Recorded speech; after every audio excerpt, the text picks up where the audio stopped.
বাংলাদেশ। বাংলাদেশ মানে শুধু শহর না, এটা প্রাকৃতিক সৌন্দর্যের এক অপরূপ ভাণ্ডার। আপনি কি জানেন এই ছোট্ট দেশে আছে বিশ্বের দীর্ঘতম সমুদ্র সৈকত? তো আজকের পর্বে আমরা ঘুরব বাংলাদেশের সবচেয়ে সুন্দর সমুদ্র সৈকত এবং দ্বীপগুলো। প্রথমেই আসি কক্সবাজার, বিশ্বের দীর্ঘতম প্রাকৃতিক সমুদ্র সৈকত। প্রায় 120 কিলোমিটার জুড়ে বিস্তৃত এই সৈকত যেন প্রকৃতির এক অপূর্ব সৃষ্টি।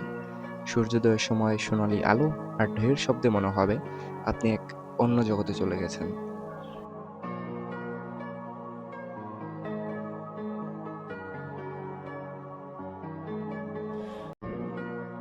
এরপর আসি সেন্ট মার্টিন, বাংলাদেশের একমাত্র প্রবাল দ্বীপ। এখানকার স্বচ্ছ পানি আর নীল আকাশ মিলিয়ে তৈরি করেছে এক স্বপ্নময় পরিবেশ। আপনি নিজেই দেখতে পাবেন সমুদ্রের নিচের জৈবচিত্র। এরপর কুয়াকাটা।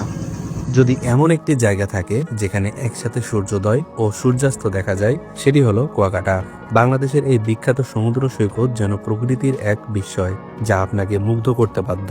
কুয়াকাটার প্রধান সৈকতে সাগরের ঢেউয়ের শব্দ আর শান্ত বাতাসের মাঝে সূর্যোদয় যেন একটি জীবন্ত চিত্রকর্ম। প্রধান সৈকত থেকে সামান্য দূরে ঝাউবন, ঝাউ গাছের সারি আর বাতাসের মৃদু শব্দ যেন মনকে শীতল করে দেয়। সূর্যাস্তের সময় এটি বিশেষভাবে মনোমুগ্ধকর। ঝাউবনের প্রকৃতিতে যে কেউ হারিয়ে যায় আর মনে হয় সময় যেন থেমে গেছে। পরিবার কিংবা বন্ধুদের নিয়ে পিকনিক করার জন্য এটি একটি আদর্শ জায়গা।